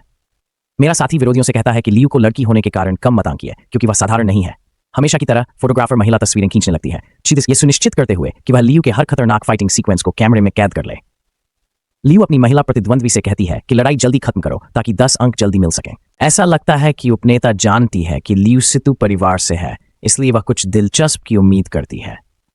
लियू हमला करती है, पर लड़की उसका वार रोकती है। लड़की सोचती है कि लियू इतनी तेज कैसे है। लियू लड़की को निहत्था कर कहती है कि अनुभवी टीमों के पास अनुभव होता है, पर उनके व्यक्तिगत कौशल काफी नहीं होते। टीम के रूप में लड़ना असरदार है, पर व्यक्तिगत कौशल भी महत्वपूर्ण है। हमारी लड़की का हमला बहुत दर्दनाक है और प्रतिद्वंद्वी जल्दी समझ जाता है कि लियू ने अपनी मांसपेशियों पर इतना जोर डाला कि उन्हें ऐंठन होने लगी। जब उसे खुला देखा, लियू ने तुरंत कई बार हमला किया। उस बदमाश टीम का नेता बिल्कुल निकम्मा है। अपनी टीम को हारते देख लियू निराश हो जाता है। लियू लड़की को गिरा देता है और याद दिलाता है कि सितु परिवार शारीरिक दांव पेच में माहिर है। भीड़ उसकी सराहना करती है, जबकि प्रतिद्वंद्वी अविश्वास में डूब जाता है। 10 अंक गंवाने के बाद वह हमारी टीम को 20 अंकों के मैच के लिए चुनौती देता है। हमारी महिला 20 अंक की खुशी में चुनौती स्वीकार करती है, लेकिन आराम से स्थिति संभालने का फैसला करती है। वह बदतमीज लड़का आंग से कहता है कि वह उसके लायक नहीं है और लियू को चुनौती देना चाहता है। मेरा साथी उसे याद दिलाता है कि चूंकि लियू लीडर है, पहले उसे हराना होगा ताकि वह लियू को चुनौती दे सके। वह आदमी आंग का सामना करने में आत्मविश्वासहीन लगता है, लेकिन परवाह नहीं करता। वह आंग को इतनी बुरी तरह पीटने की धमकी देता है कि उसकी मां भी उसे नहीं पहचानेगी। आंग के साथी इस धमकी से हैरान है। सुइजू लड़ाई की तस्वीर लेने को तैयार है। आंग और लड़का युद्ध मैदान में खड़े हैं। आदमी बंदूक निकालकर दिखाता है कि वह ट्रेनिंग बुलेट्स का उपयोग कर रहा है। वह लड़के को भरोसा दिलाता है कि गोलियां चुभेंगी, पर गंभीर चोट नहीं देंगी। लगता है ट्रेनिंग बुलेट्स लड़के के लिए नई है। पुराने योद्धा असली गोलियों का इस्तेमाल करते थे। फिर भी वह प्रतिद्वंदी को चिढ़ाता है कि निशाना न चूके। ब्लैक गन स्क्वाड का एक सदस्य कहता है कि ये नए रंगरूटों की बातें हैं और उनके नेता का निशाना अच्छा है, जिससे आंग को शर्मिंदगी होती है। नेता आंग को चेतावनी देता है कि जरूरत से ज्यादा आत्मविश्वास उसकी जान ले सकता है, इसलिए वह उसे कोई भी हथियार चुनने की इजाजत देता है। वह नहीं चाहता कि आंग उस पर दादागिरी का आरोप लगाए। हथियारों की बात पर आंग को अपने पुराने हथियार की याद आती है। क्योंकि उसके पास हथियार नहीं है, वह मुक्केबाजी करने का निर्णय लेता है और प्रतिद्वंदी से पूछता है कि क्या यह उचित है। जाहिर है वह घमंडी लड़का चौंक जाता है और उसके साथी सोचते हैं कि आंग क्या करने वाला है। वह कमीना हंसता है और पूछता है कि क्या आंग सच में बिना हथियार के लड़ना चाहता है। उसे लगता है कि सभी नौसिखिए घमंडी होते हैं। फिर भी वह हमारे लड़के की बात मान लेता है, लेकिन आंग को याद दिलाता है कि शेर खरगोश का शिकार करते समय पीछे नहीं हटता। इसी तरह वह दया न दिखाने और खोए हुए अंक वापस दिलाने का वादा करता है। ऐसा लगता है हमारे लड़के को अपने अंदर के शैतान को प्रशिक्षित करने और उसकी शक्ति का उपयोग करने का एक शानदार मौका मिल गया है। जैसे जैसे लड़ाई आगे बढ़ती है, वह गोली से बचता है और उस आदमी पर हमला करता है, लेकिन वह आदमी हमारे लड़के को आगे बढ़ने के लिए मूर्ख कहता है और अपने दाहिने हाथ में एक निर्देशित मिसाइल दिखाता है। फिर वह कई गोलियां चलाता है और आंग को एहसास होता है कि इन तेज रफ्तार गोलियों से बचना फुर्तीले शैतानों के लिए भी वाकई मुश्किल है। हालांकि वह इस प्रतिद्वंदी को चुनकर खुश है, क्योंकि यह उसे कौशल परखने का मौका देता है। वह लोगों पर हमले के लिए जल शक्तियों का उपयोग करता है। देखें कैसे आंग पानी की तरह गोलियों से बचता है। हमलों से बचकर वह बदमाश नायक को तुरूप के पत्ते से धमकाता है। ब्लैक गन दस्ते का एक सदस्य सोचता है कि उनके नेता की बंदूक शक्ति संग्रहित कर गोलियों को अधिक शक्तिशाली बनाती है। जैसे ही आंग बंदूक की तरफ बढ़ता है, वह आदमी उसे चुनौती देता है कि वह करीब से दागी जा रही गोलियों से कैसे बच सकता है। मेरा साथी लापरवाही से बंदूक पर मुक्का मारता है, जिससे गोली हवा में उछल जाती है। फिर वह प्रतिद्वंदी के हाथ पर वार कर बंदूक ले लेता है, लात मारकर उसे गिरा देता है। बंदूक पर पैर रखकर जीतता है और 20 अंक लेता है। हारा प्रतिद्वंदी कांपता है और कहता है यह संभव है। लैन और मीना हमारे लड़के की तारीफ करते हैं। लियू, जो ठीक से नहीं देख पा रहा था, सोचता है कि आंग ने यह हुनर कहां से सीखे। ब्लैक गन दस्ते से लड़ाई में दस्ते को 30 अंक मिलते हैं और वे ध्यान खींचते हैं। जल्द ही पुराने दस्तों समेत कई योद्धा उन्हें चुनौती देने आते हैं। लियू का दस्ता